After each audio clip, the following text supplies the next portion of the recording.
บ่เข้าใจเลยชบเสื้ออาบน้ำบ่ได้อาบน้ำชบเสื้อบ่ได้ไปหน้าบ่ยังบ่ได้ดำบ่นะจ้างด้วยด้วย ที่จ้างบ่เงินหลายบ่ จ้างนะ ให้เด้อกันเงินหลาย ขอเด้อ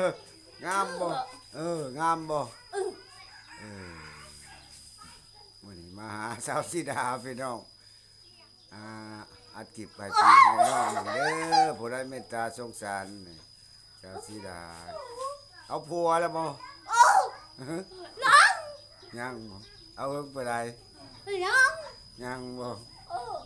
เฮิงไปได้สิเอาน่ะ น้อง ฮะ น้อง ยังบ่เอาบ่ น้อย คือบ่เอาเป็นหยังบ่เอาเป็นหยังบ่เอาอ่ะ น้อง โอ้บ่อยากได้บ่ แม่แก่นาย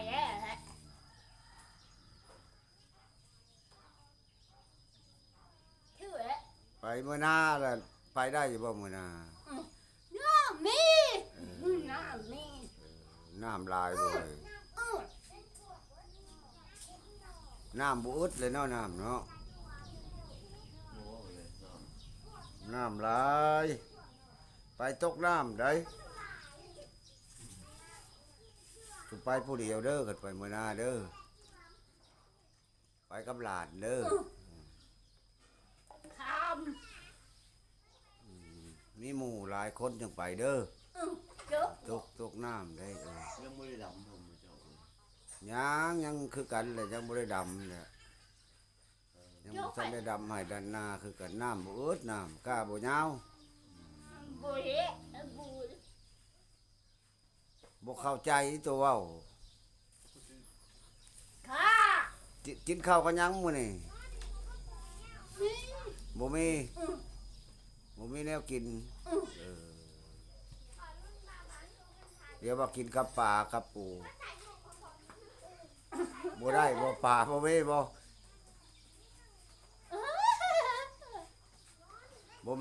ปลา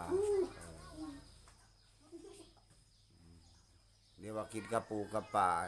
ไปงมเอาเด้อไปเด้อไปงมเอาเด้อ มี งมเอาบ่ได้บ่น้ำเลิก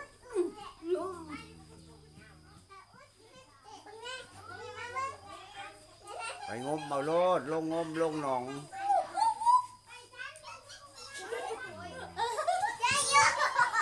คนหยอกหลานสาวพี่น้องเฮาอายุนี่จักสิหลายบ่ได้นี่ครับจักปี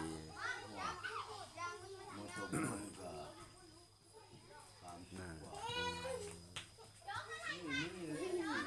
40เนาะ38 39เนาะคันบ่ใหญ่เลยเนาะ เก่งงาม เอาบ่ส่งสิเอาซื้อมาให้ส่งขาเกิ่งมีแล้วบ่ พี่เก่ง บ่เอา เก่งมาก งามเลยขี้งัว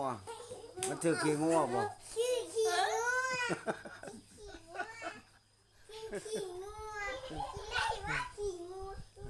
ขี้งัวติดเป็นตาสงสารพี่น้องเว้ากับบ่ทองเว้าบ่อยากได้พี่น้อง